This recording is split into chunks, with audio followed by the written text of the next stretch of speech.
Hey everybody, Pastor Chris here. Hey, normally we send out our sermon from Sundays that you can watch it, you can share it with a friend, and we can't do that this week. The live stream had some technical errors. There was the sound was cutting out every few minutes, and so you'd notice that if you were watching online on Sunday. If you've tried to go back and watch the sermon, you noticed that the sound kept cutting out. We're not exactly sure what's going on. Our tech team is working on that to make sure that doesn't happen next week. But we cannot put out the sermon, at least the sermon that was preached on Sunday.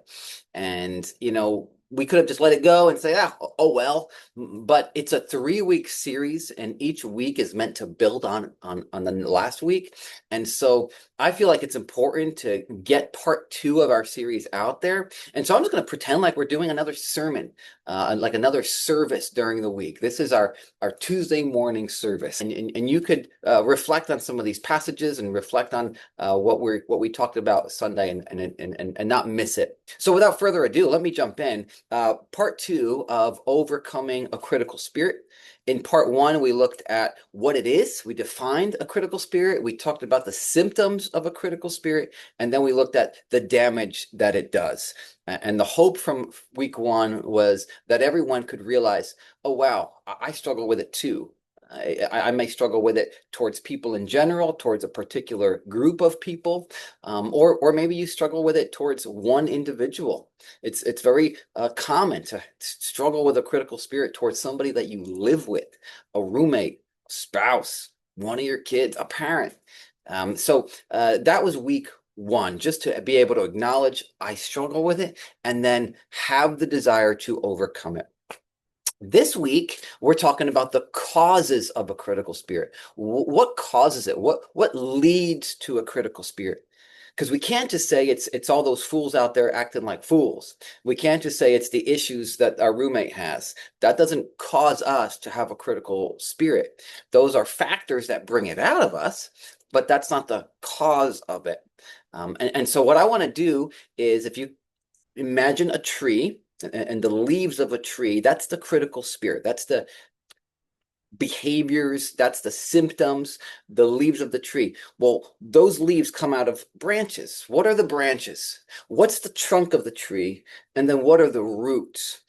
So that's what we're going to focus on in this message. We're going to trace from the roots up to the trunk and out to the different branches. We're going to start in Ephesians chapter 2. In this short passage, the Apostle Paul is pointing out 3 things that we used to be slaves to before we trusted in Jesus. Check out what he says. As for you, you were dead in your transgressions and sins in which you used to live when you followed the ways of this world and of the ruler of the kingdom of the air, the spirit who is now at work in those who are disobedient. All of us also lived among them at one time, gratifying the cravings of our flesh and following its desires and thoughts. Like the rest, we were by nature deserving of wrath. So the Apostle Paul is saying that he's talking to the Ephesian church, before you came to know Jesus, you were dead in your sins. You were dead spiritually. And as a result of being dead spiritually, you were slaves to 3 things. He mentions 3 things in this passage: the world, the flesh, and the devil. And we'll take them one by one. First of all, the world. He says, in which you used to live, in verse 2, when you followed the ways of this world. Those are the ideas of the world, the mantras of the world, the belief systems of the world that we naturally buy into when our minds are not renewed by Jesus. We buy into ideas like, you have to look out for number 1 because nobody else will take care of you. You need to make a name for yourself. It's your body. You can do whatever you want with it. Those are mantras of the world. The world system will also take good things or neutral things and hold them up and cause us to feel like we need to have them and more of them. You need more money to be happy. You need to gain power in order to be fulfilled. You need to be entertained when you're feeling anxious. You need. And so that's the systems of the world. The world tempts us by its systems. The second thing Paul mentions here is the devil. Look what he says. And of the ruler of the kingdom of the air, the spirit who is now at work in those who are disobedient. That's the devil. He's the ruler of the kingdom of air. He tempts us. He holds things out to us. He's the one who says, follow the ways of the world. He'll whisper lies in our heads. He'll tell us lies about God. Is God being good to you? I don't think he's being good to you. If God really loved you, he would have answered that prayer. If God really cared about you, he would make sure that you got that thing you wanted, that you were married by this time, that prayer was answered. But God must not be thinking about you. God can't, he's not powerful enough to provide that. You better go out and take it for yourself, even if it means cutting some corners. Those are some of the things that the devil whispers. He'll whisper lies about other people, make us read into a tone unnecessarily. He'll make us jump to conclusions about somebody. They were late for work, and then we'll get in our heads, oh, they're so disrespectful. They're so selfish. They're so lazy. They don't care about this job. And then in verse 3, Paul says, all of us also lived among them at one time, gratifying the cravings of our flesh and following its desires and thoughts. So the flesh is the third thing. We were slaves to our flesh. Our flesh is our sin nature, our pride, our egos, that which says, I want what I want. I want the world to revolve around me. I want to do things for my own glory. I want to advance my own kingdom. And so those three things work together. One way to put it is to say it like this: the devil tempts our flesh with the idols and the ways of the world. You see, Jesus lived in the world, and he was tempted just like we are. The devil tempted him with the things of the world, but the Bible says he was without sin. He didn't have a sin nature. He didn't step into sin. He wasn't a slave to sin. And so despite facing the same temptations we face, he was without sin. So we could never say, I did that because the devil made me do it. The devil can't make you do it without your sin nature giving in, without your pride saying, yes, I want that, without your ego saying, yes, I want to react like that. So those three things are always working together for any sin, not just a critical spirit, anything. Anytime we go wrong, anytime we step outside of God's design, his will, his plan for us, it is because the devil, the world, the flesh are all working together. Now, here's the good news. For those who are in Christ Jesus, look what Paul says next in verse 4. But because of his great love for us, God, who is rich in mercy, made us alive with Christ, even when we were dead in transgressions. It is by grace you have been saved. He's saying, hey, that's who you were. You were a slave to those things, but God made you alive. God opened your eyes. God softened your heart to trust in Jesus, to recognize your need for a Savior, to cry out for his mercy and his grace. And God lavished that grace on you. He has transformed you. He has declared you righteous. He has made you alive. And therefore, we're not slaves to the world, the flesh, and the devil anymore. We don't have to obey those things. However, we still do. We still act like slaves who have not been set free. June 19th is coming up in a few days. June 19th is a celebration of when the last slaves were declared free out in Galveston, Texas. Now, they were already freed technically by the Emancipation Proclamation that Abraham Lincoln signed at the beginning of 1863. But 2 years later, on June 19th, 1865, is when these slaves in Galveston, Texas, heard the good news that you're set free. The Union troops had to enforce it. They had to go into the South and start enforcing the freedom of slaves. And Texas, being so far out west, was one of the last states, even after the war ended, after the South surrendered, they were one of the last ones to hear this news. You've already been declared free. We're enforcing it now. The Christian life, so much of it is about enforcing what God has already declared, what he's already purchased. We have been set free. We don't have to say yes to the devil, to our flesh, to the things of the world, but we forget that. We live as if we're still slaves. We need to act like those Union troops to ourselves and go, hey, wait a second, Chris, you're not a slave to this. You don't have to react this way. You don't have to buy into this lie. That's a lie from the devil. You don't have to believe it. We have to enforce our own freedom. We have to stand in it. And when we don't, that's when the world, the flesh, and the devil can have their way with us. And that leads to all kinds of dysfunction. including a critical spirit. So now, with those three things, here, look at this illustration. This is, if that tree, like I indicated earlier, if the tree is the critical spirit tree, and those leaves are the fruit of a critical spirit, the symptoms of it, at the very root is the world, the flesh, and the devil working together. They're always at play. If you have a critical spirit, it's because you are buying into some lie that the devil's whispering about the things of the world, the idols of the world, and your flesh is giving in.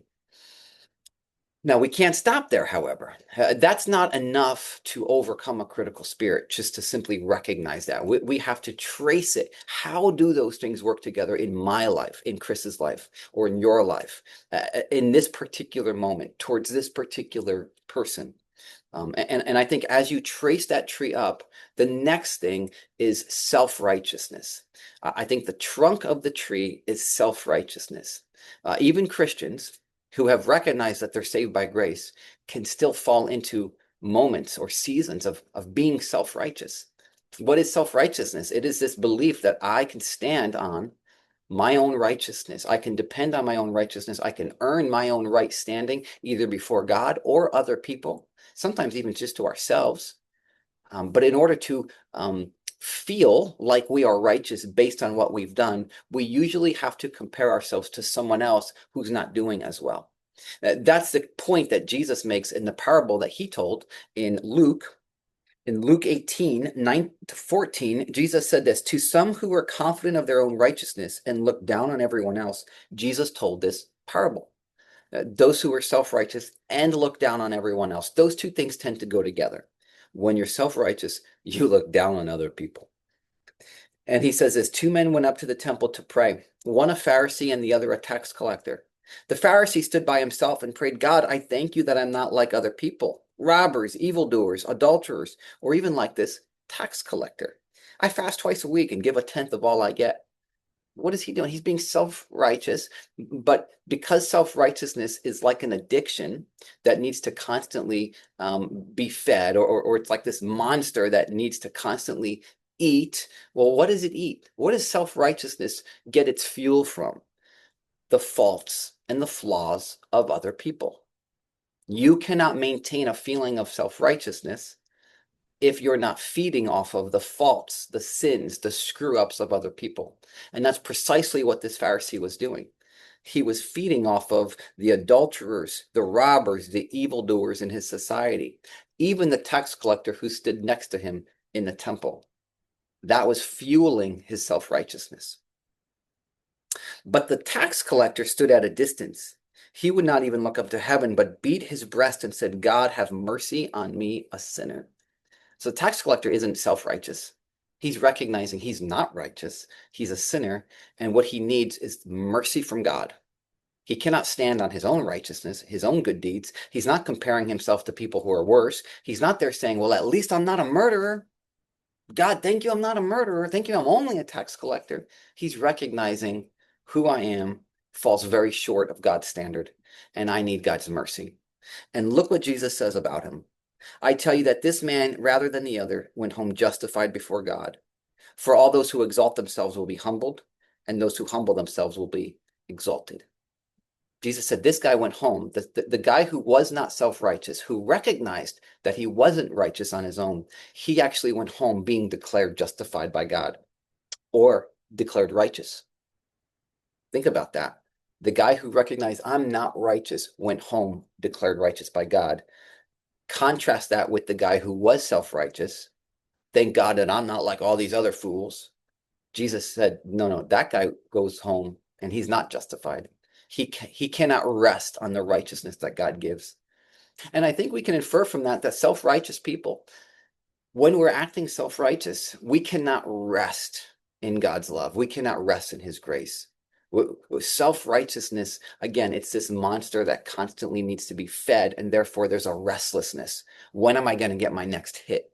Who's the next person whose faults I can feed off of? But the person who recognizes they need mercy, they go home justified. So that's the trunk of the tree, self-righteousness.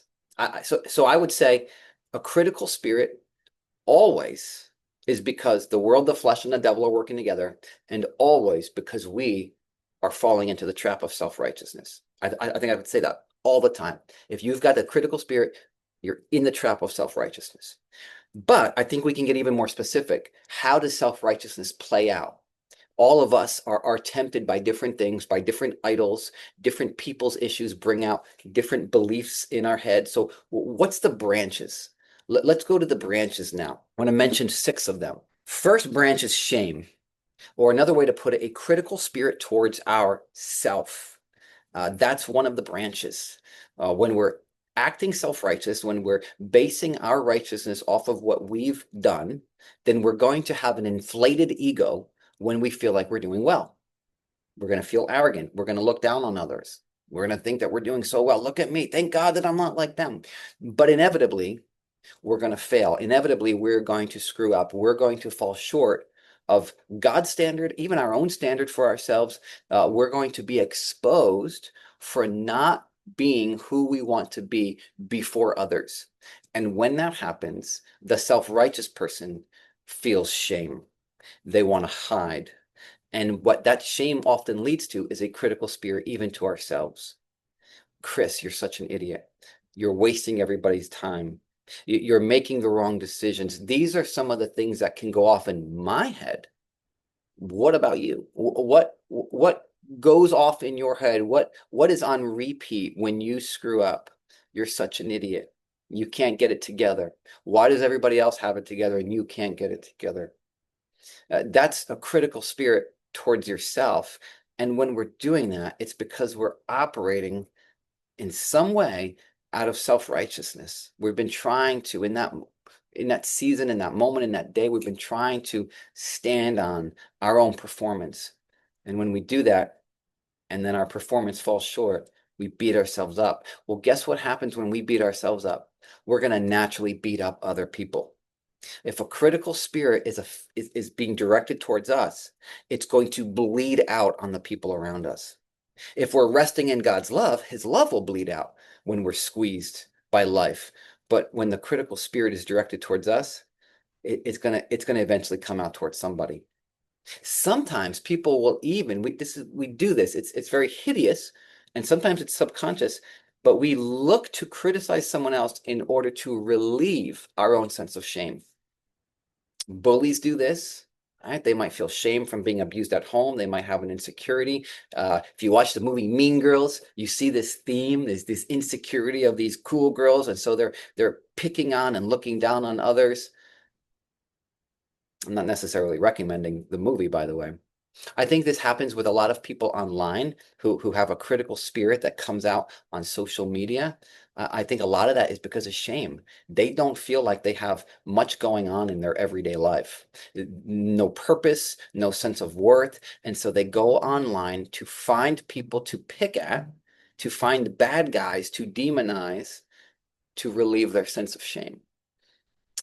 Is it possible that shame is a branch in your life out of which the critical spirit comes? That's one branch. Another branch is envy and jealousy. James 3:16 says, "For where you have envy and selfish ambition, you will find disorder in every evil practice." All kinds of things comes out of envy, including a critical spirit. Think about it. If the world offers you something that you want, and the devil says you better have it, you deserve to have it, and you start to make it an idol, then somebody else gets it, you're going to feel jealous. And then the devil starts to whisper, they shouldn't have it. Why should they have it? You've been at that job longer than them. They get the promotion? You deserve the promotion. Well, guess what? That's going to lead to you secretly, perhaps, maybe outwardly, gossiping to other people, but at the very least, inwardly, you're going to be tempted out of that jealousy to go, they don't deserve it. Look at them. They don't do the projects as well as I do. They're not on time. And you start to find fault with them. You might even secretly hope that they fail at their new position to prove that you are the one who should have gotten it in the first place. That's how envy works. Envy leads to a critical spirit. Another one is trauma. That's another branch. Trauma and unresolved pain in our lives. I want to be clear. Trauma in itself, unresolved pain in itself, hurts from others in itself cannot lead to a critical spirit. It does not have the power to create in us a critical spirit. Jesus went through a whole bunch of pain and he didn't have a critical spirit. The saying that hurt people is true, but not because we're hurt.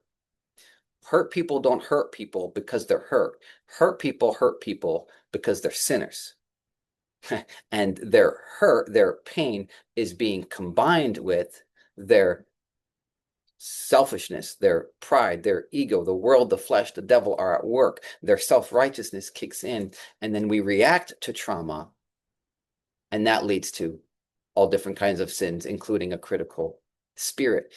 Think about it. Think about how this might work. Somebody has a bad altercation with a police officer, and then suddenly they put all police officers in the same category. You can't trust police. They're a bunch of, bullies. Well, that's a very general prejudicial statement based on one traumatic moment. That's how prejudice often starts.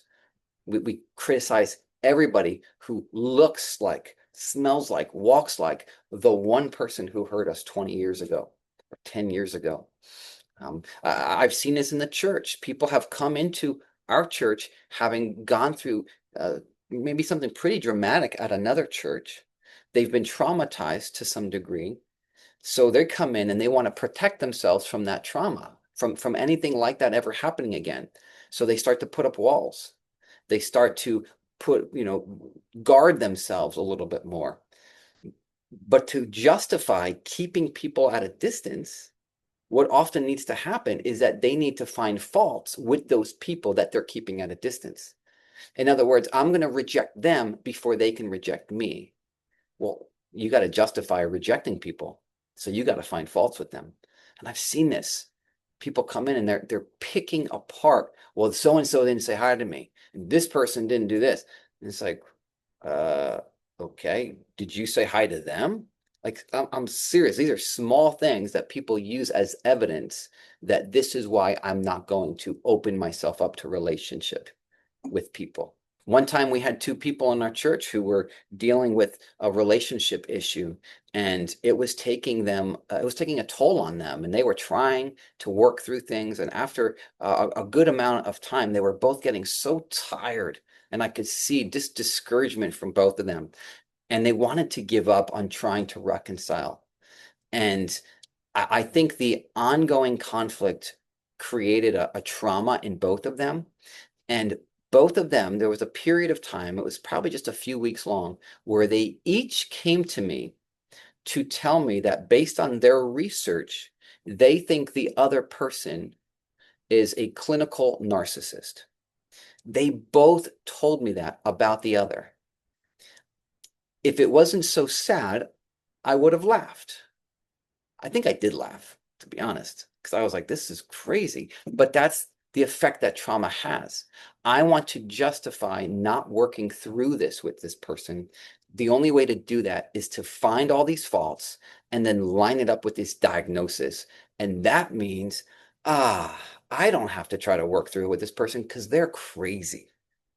I've seen people do that in marriage. My situation is so different because my spouse has, look at what I Googled and figured out. That's the critical spirit at work because of trauma and because of our self-righteousness reacting to that trauma. Then there's unmet expectations. We all have expectations for life. That's okay. And oftentimes those expectations don't get met.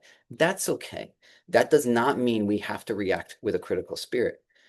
But when the trunk of the tree is self-righteousness, when we're already prone to self-righteousness, when the devil can tempt us in those circumstances to react with self-righteousness, then a critical spirit's going to come out.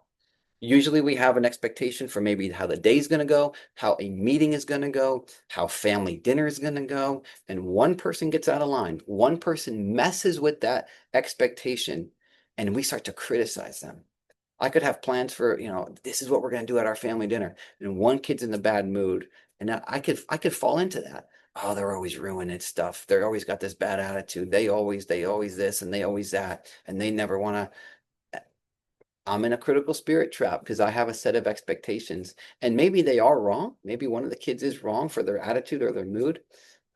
but it's really my unmet expectations combined with self-righteousness that can lead to me having a critical spirit towards one of my own kids because they're ruining our family dinner. I shared on Sunday, it popped in my head on Sunday at the end of service. Oftentimes I'll be in a hurry to get somewhere, and then somebody will interrupt me and want to talk. It could be a neighbor. I'm getting in the car, hey, Chris, and we're talking. And in my mind, because I expect to get somewhere, I have a plan, I have a to-do list, I can start to get critical of that neighbor. Why are they talking so much? Why are they keep going? Why are they sharing that? That's not important. Why are they asking me about this? And I can get critical in my head simply because my prideful ego is reacting to unmet expectations. Then there's fear. Fear is another one. When our self-righteousness combines with fear, we can demonize people. I see this a lot at election time. People have fears about the country. If so-and-so gets elected, if that guy from the other party or that woman from the other party gets elected, then, oh no, the country, this is it. The country's going to be over, right? There's this big fear. We catastrophize, right? And even if there's some truth to we should all vote this way because of certain policies. Even if you could argue that those policies are biblical, when we're so afraid of someone else getting in office, and our self-righteousness reacts to that fear, we're going to demonize anybody who votes for the opposing party. We're going to pick them apart. We're going to put all these assumptions on them. I mean, we could be I've seen this. Two people can be talking. One person says, I'm voting for, person A, and the other person says, I have trouble with person A because of this. And then the first person's like, so you're a communist. So you're okay with this, and this. And the other person's like, whoa, I didn't say I'm okay with all those things. I'm just saying I have trouble with who you're voting for. But we make all these assumptions out of fear and self-righteousness. I see these memes going around, and it's like, it's so clear. You're so afraid. You're so insecure. You can't trust in God's sovereignty. So your fear combines with self-righteousness, and you have to demonize anybody who disagrees with you politically. And that happens in every area of life, any kind of fear. You can be afraid for your kids, and then all of a sudden you have a critical spirit towards one of their new friends who maybe is a bit of a troublemaker at school. And instead of wanting to show that friend grace, you have a critical spirit because you're afraid that they're going to lead your kid astray. And you want to control it. Last one is a desire for justice. Now, God has given us all a desire for justice. He is a God of justice. Wanting justice is a good and right thing. But when that is combined with our self-righteousness, oftentimes we distort and twist what justice should be into something that simply gratifies our flesh and our desire to see somebody pay or suffer. Let's say it's in marriage. One spouse feels hurt by the other. Well, they have a right to express their hurt and say, hey, this pained me. And I need to share that with you. And I need to call that out. But instead of being after restorative justice and the kind of justice that leads to reconciliation, what their flesh wants to do is they want to hurt the person back. And so they use their hurt as a justification for using very harsh words, very hurtful words, because a part of them wants their spouse to suffer, to feel pain like they feel pain, and sometimes worse. I want them to feel shame. I want them to feel like they are less than human. Now, nobody consciously says that or thinks that, but I think that's inside of all of us when we allow the world, the flesh, and the devil to have their way with us. We distort our sense of justice. I see this with my kids. They are very kind to people outside of our home. I mean, maybe very kind is a stretch. Sometimes they're very kind, sometimes they're decent. They've never gotten in trouble for being mean to other kids. Like we've never got a call from teachers or coaches, anything like that. But inside the home, they can be harsh with each other. It's very clear that they don't want, if one kid's, feels like their sister is getting away with something, man, they can be so hurtful with their words. it's clear they want that person to pay. And it's like, hey, calling them out is one thing, but being firm on boundaries is one thing. Hurting them with your words, that's different. That's a critical spirit as a result of their desire for justice combined with self-righteousness.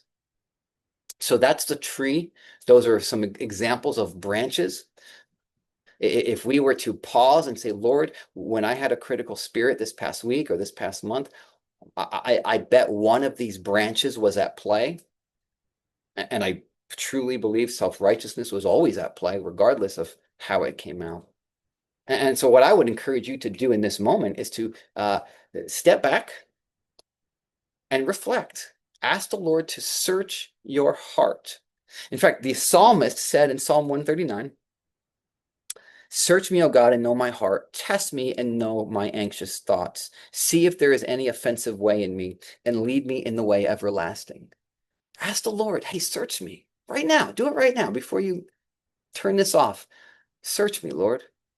In the last few days, in the last week, the last time that a critical spirit came out of me, what was going on? Is it possible that one of these things was at play?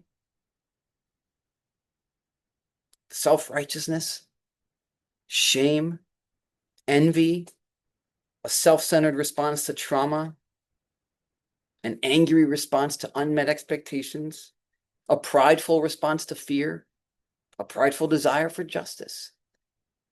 Could you see one of them at play? It's really important to figure out what these roots are because we want to be able to pull them up. We want to be able to say, Lord, forgive me for my jealousy. That's why I was critical towards that person. Forgive me for being controlling about those unmet expectations. That's why I took it out on that loved one. And then we ask the Lord, by the power of your Spirit, help me to change. Help me to resist the temptation to be jealous, to be controlling, to try to exert justice in my own fleshly way. God's Spirit is powerful. He can change us, but it begins with confession. So Lord, search our hearts, show us where we're off, and then give us the grace to confess, to repent, to turn. Take some time with the Lord. Let him search your heart. Thanks for tuning in to our second service of the week as we tackled part 2 of our series. Next week, Father's Day, we'll tackle the finale, part 3. Take care.